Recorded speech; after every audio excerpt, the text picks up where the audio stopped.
Hello, beautiful people! Kamusta na po kayo? Naku, pinakurog pa eh.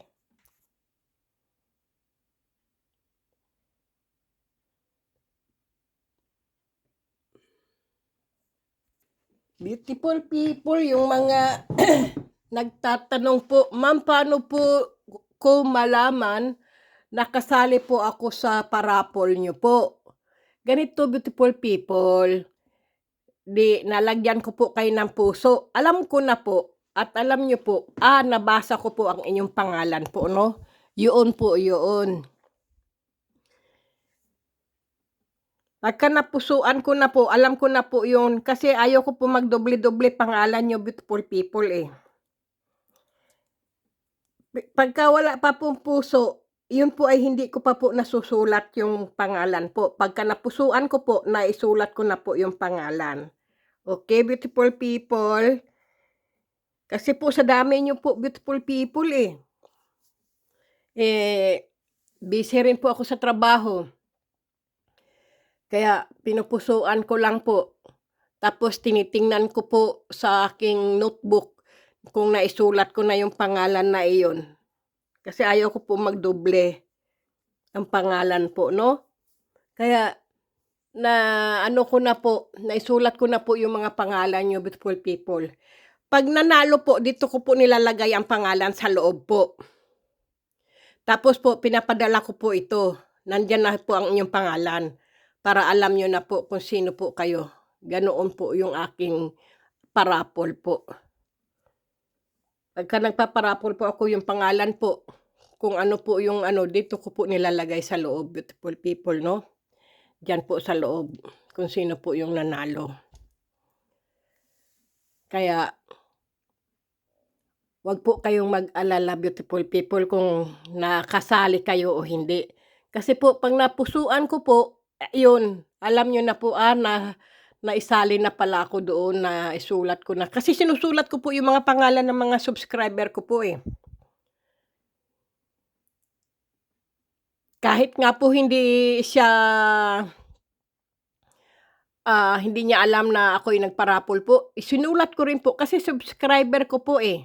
Pag subscriber ko po, sinusulat ko po ang pangalan. Diyan po. Para magugulat na lang po siya o masupresa ko po siya, ay, nagparapol pala si Cathy, ganoon po. Kaya, yun, dumarating na lang po sa kanya ang mutya ng kalikasan po. Sa ibang subscriber ko, nag-subscribe man siya o hindi po, ay hindi po siya naniniwala sa mga mutya po ng kalikasan. Sabi ko naman, kung hindi siya naniniwala sa mga mutya ng kalikasan, ay huwag siyang manood ng mga ganitong mga video. Ilipat niya sa iba, yung ikasisiyan niya. Kasi totoo po yun, beautiful people. Hindi po lahat ng tao ay naniniwala po sa mga mutya-mutya o agimat o anting-anting o bertod o ano-ano po, no? O kaya yung mga manggagamot na espiritual po. Hindi po yan lahat ay naniniwala sa mga ganyan, beautiful people. Kaya kung hindi sila naniniwala sa mga espiritual na manggagamot, mas maganda kung may sakit sila, magpatingin na lang sila sa doktor. Yung mga dalubhasang doktor, mga nag-aral, yun po, para gumaling po sila. Yung mga hindi naman gumagaling sa doktor, beautiful people, kasi po, iba naman po yung kanilang mga nangyayari sa kanilang katawan.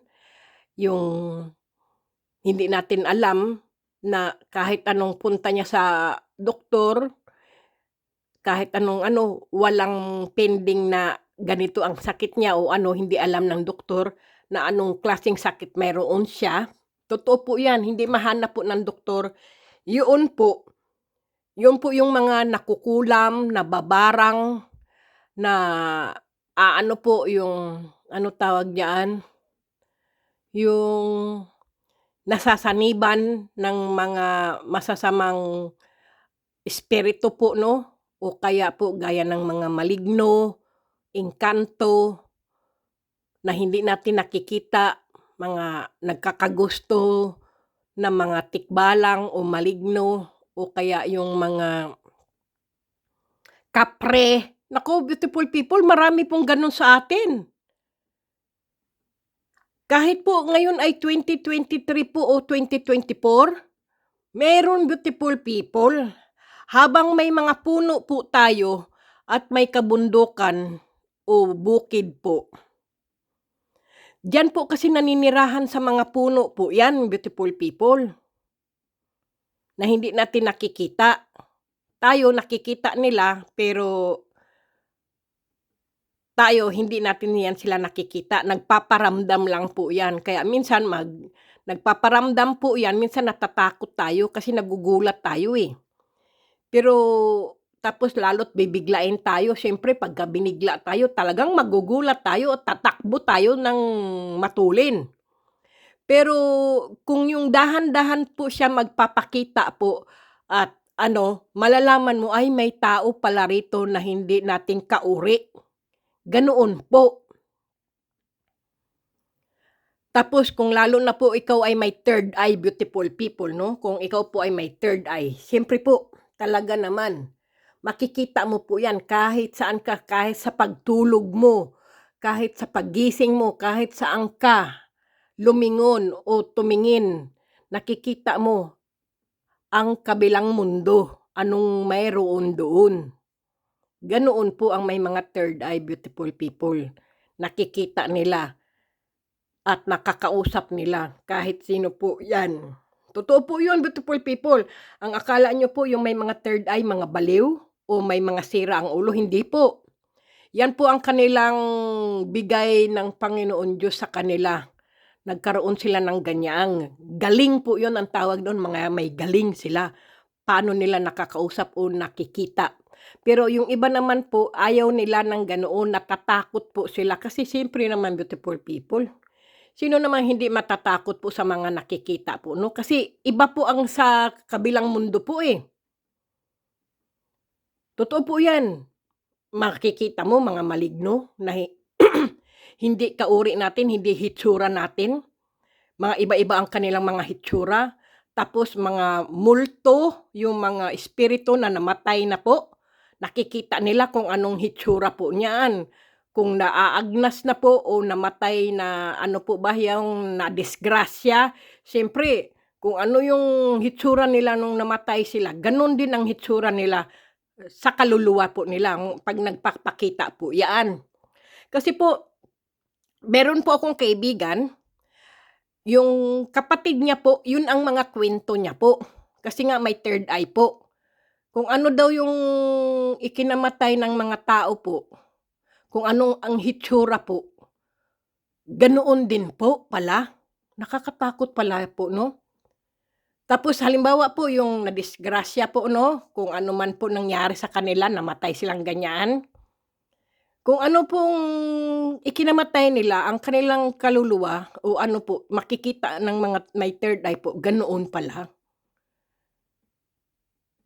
Nakakatakot talaga, beautiful people, yung makikita mo, eh, nag-aagnas, may mga gano'n, gano'ng hitsura din po.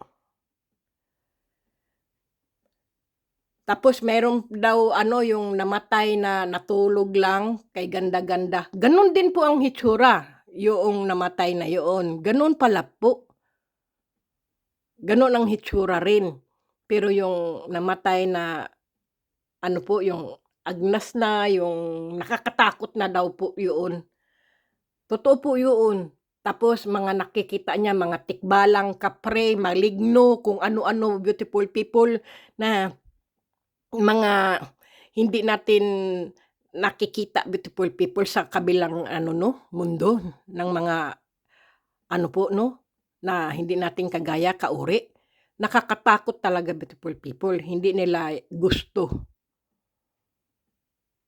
Kaya minsan po, bata pa lang, beautiful people, sanggol pa lang, nagsisimula na po yung nakikita nila. Minsan nilalaro sila, minsan natatakot sila kapag ano po, yung may isip na po yung bata. 'Pag may isip na po ang bata, beautiful people, Natatakot na po 'yan kasi po anong hitsura po noong maligno na 'yun, ganoon po 'yun. Kaya 'yun ang kinatatakot po nila. Kaya kung minsan beautiful people kapag may mga mutya ka po, mga pangontra po 'yan, eh. Dahil ayaw na ayaw nila na may pangontra ang tao po. Totoo po 'yan. Gaya po ng asin, ayaw na ayaw po nila ng asin. Kung ikaw po ay nasa kanilang ano po 'no, sa kanilang mundo, wala po silang mga asin, beautiful people. Takot sila sa asin at lalo na ano po 'yan, yung para po silang yung ano tawag diyaan, yung natutunaw po ba na parang silang binabanlian po 'yan, yung para po bang nasusunog o napapasok po sila sa asin, beautiful people. Totoo po. Kasi kaya ko lang din po nalaman dahil yung kaibigan ko po nga ay may third eye po siya. Minsan, yung kapatid niya, eh, isinasama siya sa kanilang ano po, sa kanilang mundo. Tinatawag pala siya palagi tuwing 12:00, 2:00, 3:00 ng madaling araw, beautiful people. Nagigising yung kapatid niya, madaling araw umaalis po, pumupunta sa puno. Kinakausap niya ng mga ilang oras, 2 oras o ano, pero sinusundan nila, nakatayo, nagsasalita po. Totoo po talaga, beautiful people. Ako'y kiniklabutan, nagkukuwento, "Uy, buy!" Jesus name. Totoo po 'yun. Eh, siyempre po interesado po ako sa kuwento nung kaibigan ko po dahil nangyari po talaga sa kanyang kapatid po 'no. Kahit itali daw yung kanyang kapatid, talagang nagwawala po, talagang pinabayaan na lang nila, pinaalis na lang nila, pero sinusundan nila, baka anong mangyari. Pumupunta lang po sila sa akasya o kaya po sa puno nga po, may mga ganyan, puno ng sampalok, puno ng mangga, kung ano-anong mga ganyang puno yung sinabi ng ano ko po. Ganoon pala, may mga ganyan palang puno doon, nag-aano po, puno ng duhat, ganyan. Nandiyan pala sila sa mga puno pala 'yan sila nakatira. 'Yan pala ang kanilang pintuan at pasukan, ang mga may puno, naku. Kaya minsan beautiful people, yung pamilya ng kaibigan ko po, nilalagyan niya ng asin yung ano po, sinasabitan niya po ng asin ang kanilang mga puno para hindi po tirahan ng mga maligno. Totoo po talaga, beautiful people, totoo po 'yun. Sa puno po. Minsan nga daw po, eh, naikwento ng kapatid niya mga ano, maiitim, mapupula ang mga mata, ganyan po. Tapos 'pag nagreregalo daw sa kanya, dala-dala niya yung bulaklak, akala kay ganda-ganda, sabi niya, "Kay ganda-ganda ng bulaklak na binigay sa akin." Pero ang tingin ng mga kapatid niya, mga lanta na bulaklak. Totoo po 'yun kasi sa kabilang mundo na po kasi tayo, beautiful people, eh. Sa kabilang mundo rin po sila, eh. Iba po sa kanila, iba rin po yung atin. Kasi po tayo buhay na tao po tayo, 'di ba, beautiful people? Sa kabilang mundo po ng mga maligno o kung ano-ano po, iba po ang kanila. Mga lantang mga bulaklak pala 'yan. Naku, 'di ba? Tapos yung mga ano po, yung mga prutas na binibigay niya, akala mo'y ano po, yung tawag po doon, sabi niya sa akin ay preskong-presko, fresh na fresh ang mga prutas na binigay sa kanya. Hindi po mga bulok na po at lanta na hindi mo po tuyong-tuyo. Ganoon pala, beautiful people. Tingnan mo, para po kasing minamalikmata po ba ng ano po, ng maligno. Ganoon pala, beautiful people. Dahil hindi nga natin kaano, eh, kauri po sila, eh.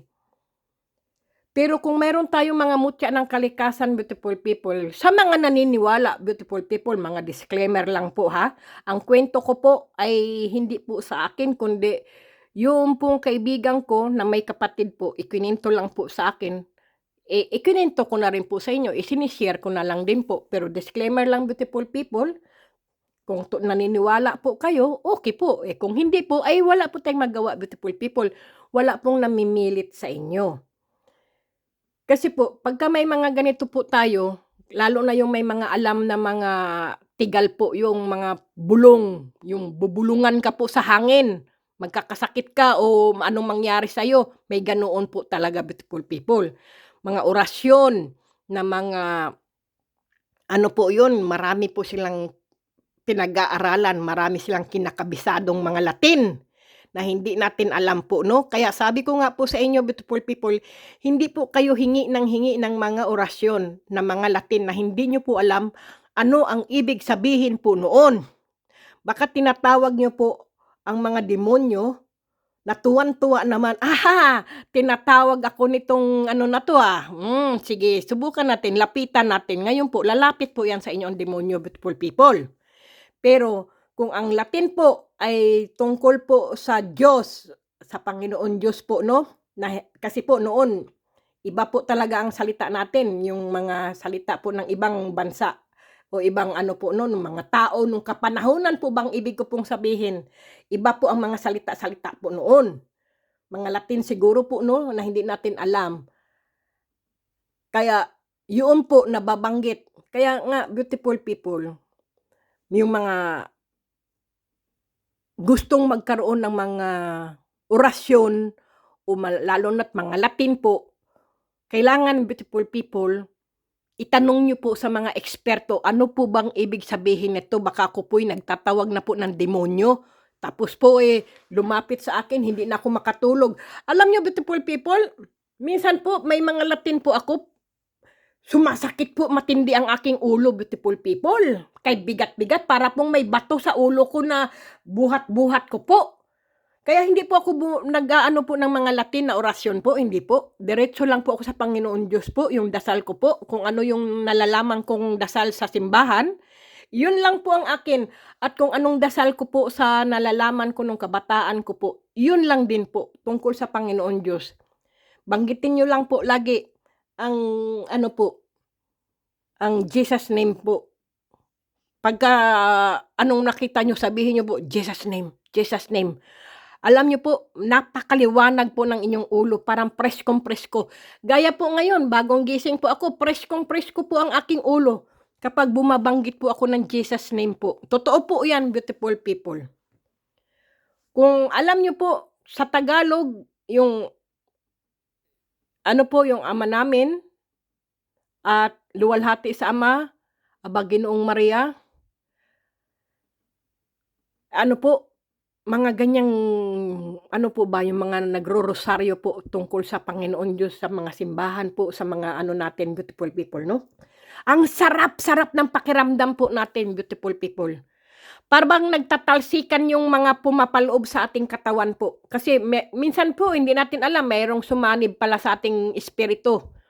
Kaya tayo nanglalata, tayo'y nanghihina po. Kasi po ang mga ganyaang beautiful people sumasanib po 'yan. Lalo't mahina ang katawan mo, sasanib po 'yan sa mahinang katawan, makapasok po sila.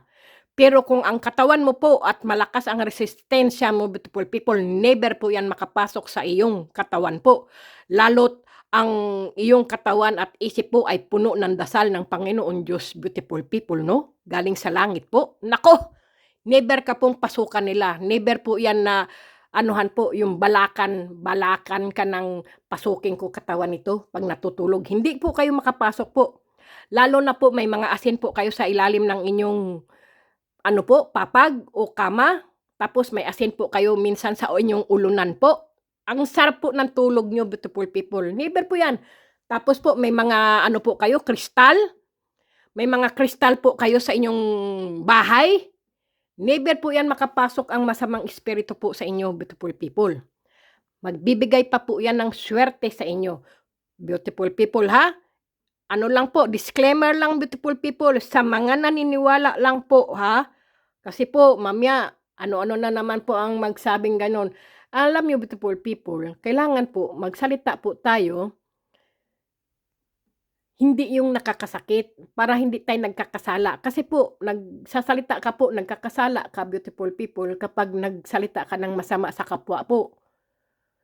Hindi ka po itinataas ng langit, kundi ang sarili mo lang ang itinataas, pero ang langit ibinababa ka. Kasi po masama ka po, Kailangan beautiful people, Maging mabait ka lang po, itataas ka po ng langit. Bibigyan ka po ng maraming swerte kung ikaw po ay mabait na tao at madasalin, beautiful people. At lagi kang malapit sa Panginoon Diyos po.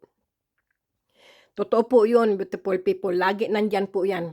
Huwag niyo pong iiwanan ang Panginoon Diyos po dahil mayroon po kayong ibang ginagawa po, no? Dahil siyempre po, lahat po tayo, tao lang po tayo, beautiful people. Magdasal po tayo pero gumagalaw din po tayo para ang swerte po nahandyan. Pero kung dasal lang po tayo ng dasal at pahiga-higa po at paupo-upo po at naghihintay lang, beautiful people, talagang walang mangyayari sa iyo. Totoo po yun. Hindi ka po itataas. Hindi ka po aasinso. Hindi ka po uunlad. Ganun po yun. Kasi mayroon po akong subscriber, panay, nako, wag ko na lang po banggitin, beautiful people. Totoo po yan. Talagang kontra po siya sa mga ganyan-ganyan, beautiful people. Parang yung buhay niya po ba yung parang sawa na po siya ng kahirapan siguro po. Paano, beautiful people, kung ikaw po ay mahirap na tao, tapos po wala kang trabaho, hindi ka gumagalaw, naghihintay ka lang ng bigay, naghihintay ka lang ng mga kung anong ayuda sa mga kapitbahay, sa mga kung ano-anong mga taong matataas po, no? Wala pong mangyayari. Bibigyan ka ng, halimbawa lang, beautiful people, kung ikaw po ay may, halimbawa lang may 10,000 ka. Gamitin mo yung mga 2,000, 3,000 po. Maliit na negosyo lang. Tapos meron ka pong 7,000. Tapos po, alam mong, marami palang bumibili ng mga ganito. Paramihin mo na po ng paramihin. Dadami po yung pera na yun, beautiful people. Kung meron kang bayarin sa mga, kung ikay nangungupahan, o yung kuryente, tubig, o telepono, o internet po, alam mong ganyang dumarating yung ganyang bayaran, kailangan po, nakalaan na po yung perang pambayad. Hindi po yung gagastusin nyo po yung pambayad nyo sa inyong mga upa ng bahay o kuryente, tubig, tapos, o internet, tapos saan-saan na kayo mangungutang para ipambayad. Hindi po. Kailangan po, ilaan nyo po talaga yan. Huwag nyo pong gagastusin. Alam nyo pong buwan-buwan o 2 buwan o kinsenas kung ano-anong mga bayarin. Tapos gagastusin nyo yung pera.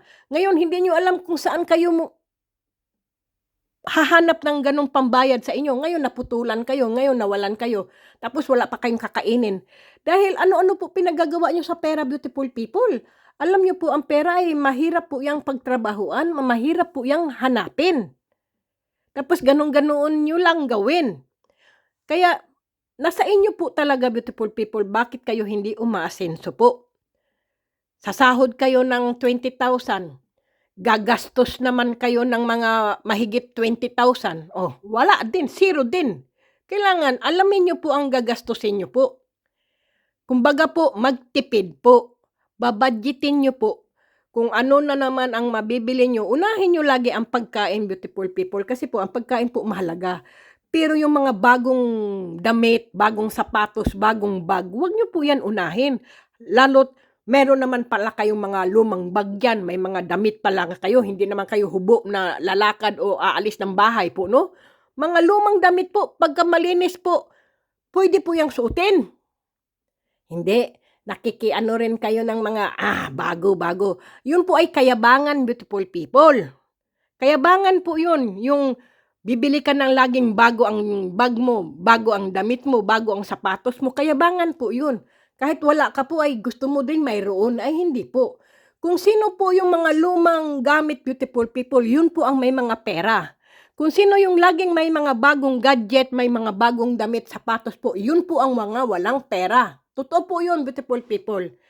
Pero disclaimer lang po, kasi ang iba talaga ay mayaman talaga. Kahit bumili ng bago, yun po ay sa kanila po yun. Kasi po, kaya bumibili sila ng bag, mga damit, kasi yun ang trabaho nila eh. Ang trabaho nila, mag-ano sila ng kailangan, ang susuotin nila, yung bago, yung hindi pa nakikita ng mga tao o ano, ganoon po. Pero kung ikaw naman po ay normal lang, ay wag ka rin pong maki-ride, wag ka rin pong makisabay kahit wala ka po. Lalo pang ikaw ay maghihirap, beautiful people. Sige na, beautiful people. Naku, kahaba na pala 'tong aking daldal, beautiful people. Pasensya na po kayo. Yun lang po ha. Kung sino yung napusuan ko po at nalagyan ko po ng mga pangalan po, alam niyo na po na kasali po kayo doon sa ano. Kasi maraming natanong, "Ma'am, kasali po ba ako diyan? Naisulat niyo po ba ako, na ano niyo na po?" Kung, sa yung mga subscriber ko, yung mga ano po, napusuan ko po, alam niyo na po, naisulat ko na po ang mga pangalan niyo, okey? Kasali po kayo. Kasi mahirap po yung magsusulat ka pa po, kay rami-rami niyo po, beautiful people. Nasasagot, "Oo, kasama ka, kasali ka," ganyan-ganyan po 'no. Pagka may puso lang, beautiful people, madali lang po kasi ang hirap po magsusulat-sulat, beautiful people. Lalo't mahina din po yung aking mata, naku, sa maliliit na mga sulat po ng cellphone. Okay, beautiful people, pasensya na po ha, disclaimer lang, beautiful people, 'wag tayong magalit o mainis po, makinig po ng mabuti, baka naano lang ang inyong pagsasalita o ano po, kailangan po maging mabait lang po tayo sa kapwa. Pero 'wag masyado po kasi baka abusuhin naman, beautiful people, ang ating kabaitan po 'no, gano'n po kasi, tao lang po tayo, beautiful people, okay. God bless, beautiful people, kumain pa rin ng wasto, matulog ng husto po, at siyempre, beautiful people, lagi po tayong magdasal sa Panginoon Diyos po. Dahil ang Panginoon Diyos lang, beautiful people, ang nagbibigay sa atin ng swerte, gabay at protection po. Okay? God bless, beautiful people. Ingat po kayo palagi.